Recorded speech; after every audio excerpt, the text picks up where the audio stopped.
Okay, so now we will proceed for harmonic oscillator. और 1D box cover कर लिया था हम लोगों ने, सो जिनका मिस हो गया वो आप लोग प्ले लिस्ट में देख सकते हो, वहाँ पे अवेलेबल हैं सारे वीडियोस। सो नेक्स्ट टॉपिक आता है हार्मोनिक ऑसिलेटर। एक इम्पोर्टेंट टॉपिक है और इसके रिगार्डिंग जो भी रिजल्ट्स हैं वो सारी चीज़ आपको यहाँ पे याद रखनी है। फ़िलहाल के लिए हम लोग यहाँ पे जो बात करने वाले हैं पहले वो बात करने वाले हैं 1D हार्मोनिक ऑसिलेटर के बारे में।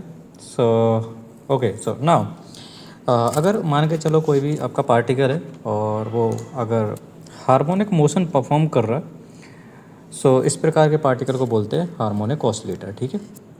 सो जैसा कि नाम है, ऑसिलेशन हो रहा है, मतलब अबाउट द मीन पोजीशन। अगर पार्टिकल ऑसिलेशन कर रहा है तो इस प्रकार के मोशन को हम लोग बोलेंगे harmonic motion. Okay, so now पहली बात तो इसमें जो आपके पास फोर्स पार्टिकल में जो लगेगा वो आपका जो एक्सप्रेशन हो कुछ इस तरीके का होगा, right. So F equal to minus K X Hooke's law भी है हमारे पास। ये स्प्रिंग जैसे हम लोग क्लासिकल में पढ़ते हैं ना, यहाँ पे क्वांटम में, उस तरीके से हम लोग यहाँ पे स्टडी करेंगे। सो बेसिकली यहाँ पे समरी रिवीजन है, so I will try to cover the all the concepts but in short. Okay, so इस फोर्स के करस्पॉन्डिंग जो भी पोटेंशियल होगा वो आप लोग इस तरीके से लिख सकते हो। सिंपली आपको पता है कि फोर्स जो होता है आपको होता है minus del V by D L X. Okay, ये 1D की बात कर रहा हूँ मैं। तो जब यहाँ पे वैल्यू पुट करोगे तो यहाँ पे पोटेंशियल आ जाता है दिस, और इसको हम लोग कुछ इस तरीके से लिखते हैं 1/2 के हाफ के एक्स स्क्वायर। ठीक है, सो के आपके यहाँ पे ये हो जाता है। ठीक है, so now okay, so now यहाँ पे अगर मैं फ्रिक्वेंसी और स्प्रिंग कांस्टेंट में रिलेशन लिखूँ तो यहाँ से आ जाता है ओमेगा इक्वल टू के बाई एम। सो ये चीज़ आप लोग पढ़ चुके, नॉट अ बिग डील। सो चलो अब इस सिस्टम को हम लोग सॉल्व करते हैं। पोटेंशियल हमारे पास बी एक्स गिवन है। सो इस पर्टिकुलर पोटेंशियल के करस्पॉन्डिंग अगर मैं श्रोडिंगर इक्वेशन में डालूंगा, श्रोडिंगर इक्वेशन हमारी कुछ इस तरीके से होती टाइप। ठीक है, सो इस श्रोडिंगर इक्वेशन को सॉल्व करने के आपके दो तरीके होते हैं, एक एनालिटिक मेथड, एक आपके पास ऑपरेटर मेथड। सो एनालिटिक मेथड आप लोग इन जनरल जैसे आप लोग सॉल्व करते हो उसी तरीके से, इसमें हमारी पॉलिनोमियल है, डिफरेंट टाइप्स के आप फंक्शन वहाँ पे यूज होते हैं, राइट। देखा होगा आप लोग, टेक्स्ट बुक्स में देख लीजिएगा। और दूसरा मेथड होता है ऑपरेटर मेथड। सो यहाँ पे हम लोग ऑपरेटर मेथड का यूज करते हैं। फिलहाल के लिए ये वाला मेथड इस क्वांटम मैकेनिक्स का कह सकते हो पार्ट है। सो ऑपरेटर मेथड में हम लोग कुछ ऑपरेटर्स डिफाइन करते हैं, जैसे कि पहला है रेजिंग ऑपरेटर एंड सेकंड है लोबरिंग ऑपरेटर। सो रेजिंग ऑपरेटर का दूसरा नाम है creation operator and lowering operator का दूसरा नाम है annihilation operator. So raising operator is denoted by A dagger. So A dagger की जो वैल्यू है in terms of position operator end moment operator कुछ इस तरीके से, और लोबरिंग ऑपरेटर ए का जो आपके पास एक्सप्रेशन है वो आपके पास इस तरीके से। सो ध्यान दीजिएगा, ये यहाँ पे देख सकते हो, अगर आई की जगह माइनस आयोटा रख दूंगा तो हमारे पास ए डैगर मिल जाता है। सो इस तरीके से ये आपको एक्सप्रेशन याद रखने हैं, या दूसरी भाषा में बोलूँ या दूसरे लैंग्वेज में बोलूँ कि आपको अगर पोजीशन ऑपरेटर और मोमेंटम ऑपरेटर आपको डिफाइन करना है in terms of raising operator and lowering operator, तो आप लोग कुछ इस तरीके से लिखोगे। सो इन दोनों के एक्सप्रेशन आपको आने चाहिए, इम्पोर्टेंट है। So position operator is defined as √h×2 m omega a dagger a, और यहाँ पे आपके पास मोमेंटम ऑपरेटर है। ओके, सो अगला ऑपरेटर आता है नंबर ऑपरेटर। नंबर ऑपरेटर को आप लोग कुछ इस तरीके से डिफाइन करते हो। सो नेक्स्ट ऑपरेटर हमारा नंबर ऑपरेटर है, जो कि इस तरीके से डिफाइन होता है in terms of lowering operator and raising operator. Next हमारे पास हैमिल्टोनियन ऑपरेटर। अच्छा, तो नंबर ऑपरेटर किस तरीके से काम करता है, मान के चलो कोई स्टेट आपके पास n है और नंबर ऑपरेटर इस पर आपका ऑपरेट हुआ, तो इसके करस्पॉन्डिंग जो आइगन वैल्यू है आपके पास n ही निकल के आएगी, एक नंबर निकल के आएगा और आपके पास स्टेट सेम हो जाएगी। सो नंबर ऑपरेटर आपको इस तरीके से याद रखना है, ए डैगर ए। इसी प्रकार अगर हैमिल्टोनियन को मैं लिखना चाहूँ इन टर्म्स ऑफ नंबर ऑपरेटर तो आप लोग ये लिखोगे। तो अगर बाई चांस कभी आपसे हैमिल्टोनियन को in terms of lowering and raising operator के टर्म्स में पूछ लिया जाए तो आप लोग क्या करोगे, एन को ए डैगर ए से रिप्लेस कर दोगे। ठीक है, तो नॉट अ बिग डील। तो इस तरीके से ऑपरेटर्स जो इसमें काम आने वाले हैं वो हम लोगों ने डिफाइन कर लिए। ओके, सो कुछ रिलेशन हैं जो आपको याद रखने हैं, जैसे कि ये जो है वो आपका नंबर ऑपरेटर होता है और नंबर ऑपरेटर है, और हैमिल्टोनियन को नंबर ऑपरेटर को इस तरीके से हम लोग रखते हैं। तो अगर इसको सॉल्व करोगे तो आपके पास ए डैगर ए की वैल्यू आपको इस तरीके से डिफाइन हो जाएगी। ठीक है, सो यहाँ पे ध्यान दीजिएगा, यहाँ पे ए डैगर आगे है, तो यहाँ पे एक नेगेटिव साइन आ रहा है। तो जब कहीं भी आगे भी जितने रिजल्ट देखोगे, ए डैगर अगर आगे लिखा है तो यहाँ पे नेगेटिव साइन आएगा, जबकि ए डैगर अगर पीछे है तो यहाँ पे प्लस साइन आएगा। देख लेते हैं कैसे। सो पहली बात तो इसका ऑपरेशन देख लीजिए किस तरीके से काम करता है। तो ये ऑपरेट जब होगा एन स्टेट में, तो तो आइगन वैल्यू निकल के, आइगन वैल्यू नहीं सॉरी, जो आपके पास कांस्टेंट निकल के आएगा वो निकल के आएगा √n+1। और ऑब्वियसली ये रेजिंग ऑपरेटर है तो एक स्टेट बढ़ जाएगी, सो n+1 हो जाएगा। गॉट इट ना। अगर मैं इसको n टाइम्स, अगर मैं इसमें ऑपरेट, मतलब अगर इसको n टाइम्स ऑपरेट किया जाता है ग्राउंड स्टेट पे, तो ये पहुंच जाता है कहाँ पे, nth स्टेट पे। और जो आपके पास कांस्टेंट वैल्यू निकल के आएगी वो निकल के आएगी √n⁴। ओके, सो इसका जो ऑपरेशन है n कह सकते हो कि स्टेट पे, वो इस तरीके से डिफाइन होता है कि लोअरिंग ऑपरेटर है तो एक स्टेट लोअर हो जाती है और ये कांस्टेंट आपका √n आ जाता है यहाँ पे। चलो, नंबर ऑपरेटर का काम मैंने यहाँ पे बता दिया था। नंबर ऑपरेटर आपका इस तरीके से काम करता है। ध्यान दीजिएगा, ये लोअरिंग ऑपरेटर है, सो ग्राउंड स्टेट से नीचे कोई स्टेट हो नहीं सकती, इसलिए अगर जब कभी भी लोअरिंग ऑपरेटर ग्राउंड स्टेट पे अगर ऑपरेट होता है तो उसकी वैल्यू 0 आती है। ओके, सो ना यहाँ पे कुछ कम्यूटेशन रिलेशन है, वो आपको ध्यान देने थोड़े से। So commutation relation, sorry commutator bracket जो है, अगर हम ए और ए डैगर का कम्यूटेटर ब्रैकेट लेते हैं तो उसकी वैल्यू 1 आती है, और अगर ए डैगर आगे है तो यहाँ पे -1 आएगी।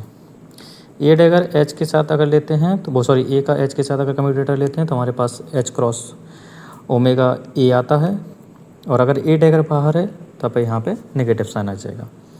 अगर नंबर जी सॉरी ए डैगर का इसके साथ लेते हो तो आप लोग कर सकते हो, अगर ये वाला रिजल्ट पता तो आप लोग आसानी से निकाल सकते हो। सो ए डैगर आगे है, अगर ए डैगर के साथ कम्यूटेटर ब्रैकेट निकालते हो तो यहाँ पे ए ऑपरेटर आ जाता है। ठीक है, सो ओके, सो चाहे आप यहाँ पे ए डैगर यहाँ पे लोगे तब भी आपकी इसकी वैल्यू आएगी, लेकिन अगर यहाँ पे ए डैगर पहले है तो यहाँ पर नेगेटिव साइन आएगा। बट ध्यान दीजिएगा, ए डैगर का ए डैगर के साथ अगर कम्यूटेटर ब्रैकेट लिखते हैं तो यहाँ पे ए डैगर मिलता है विद नेगेटिव साइन। इस तरीके से कम्यूटेशन रिलेशन आपको मालूम होने चाहिए थे। इसी में हम लोग बात कर लेते हैं एनर्जी आइगन वैल्यूज़ की। सो अगर nth स्टेट के करस्पॉन्डिंग एनर्जी आइगन वैल्यू लिखना चाहें तो हम लोग इस तरीके से लिखते हैं n+12 H×Ω। और ध्यान दीजिएगा ये 1D के रिगार्डिंग है, जहाँ पर n आपका इंटीजर हो सकता है 0, 1, 2, 3। अगर मैं यहाँ पे n की वैल्यू 0 पुट करता हूँ तो मेरे पास जो भी एनर्जी निकल के आती है H×Ω/2, इसको बोलते हैं 0 पॉइंट एनर्जी। ठीक है, और इसी को ग्राउंड स्टेट एनर्जी के नाम से भी जानते हैं। ओके, सो नाउ इसके बाद दूसरा जो इसके करस्पॉन्डिंग कुछ एक्सपेक्टेशन वैल्यूज़ जो आपको याद रखनी है, उनके रिजल्ट्स वो याद रखने हैं कि मान चलो कोई स्टेट आपके पास n है और इसमें कुछ ऑपरेटर की एक्सपेक्टेशन वैल्यू हम लोग लिख रहे हैं। तो पहला आता है हमारे पास लोअरिंग ऑपरेटर की एक्सपेक्टेशन वैल्यू 0 होती है, और इसी प्रकार हम लोग अगर रेजिंग की निकालें तो भी 0 होती है। इनका समेशन एडिशन सबसेक्शन करें तो भी आपके पास 0 निकल के आता है। लेकिन अगर नंबर ऑपरेटर के अगर हम लोग निकालते हैं तो आपके पास n निकल के आएगी। नंबर ऑपरेटर में या ध्यान दीजिएगा यहाँ पे क्या है, ए डैगर ए, और अगर हम लोग इसको इस तरीके से लिखते हैं तो n+1 आता है। नॉट अ बिग डील, इनका और इनका आपको पता है रिलेशन क्या होता है, सिंपल सा 1 होता है। ठीक है, सो आप जब रिप्लेस करो तो आपके पास ये आ जाएगा। ओके, सो ध्यान दीजिएगा इनका ए डैगर नहीं यहाँ पे आई गेस डैगर है। ठीक है, सो जब भी यहाँ पे ए और ए डैगर का समेशन सब्ट्रैक्शन ब्रैकेट के ऊपर अगर ऑड पावर आती है, जैसे यहाँ पे 1 पावर है तो यहाँ पे 0 आएगा। तो जब कभी यहाँ पे ऑड पावर आएगी तो उसकी एक्सपेक्टेशन वैल्यू की वैल्यू कितनी आएगी, 0 आएगी। अगर इवन है तो नॉन 0 आएगी।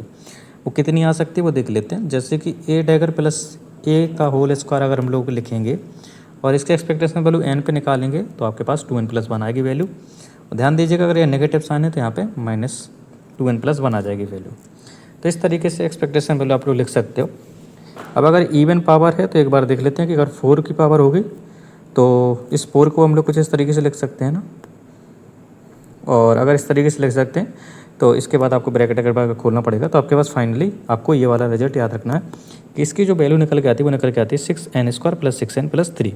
इससे जस्ट में क्वेश्चन आया हुआ है, जस्ट 2025 में।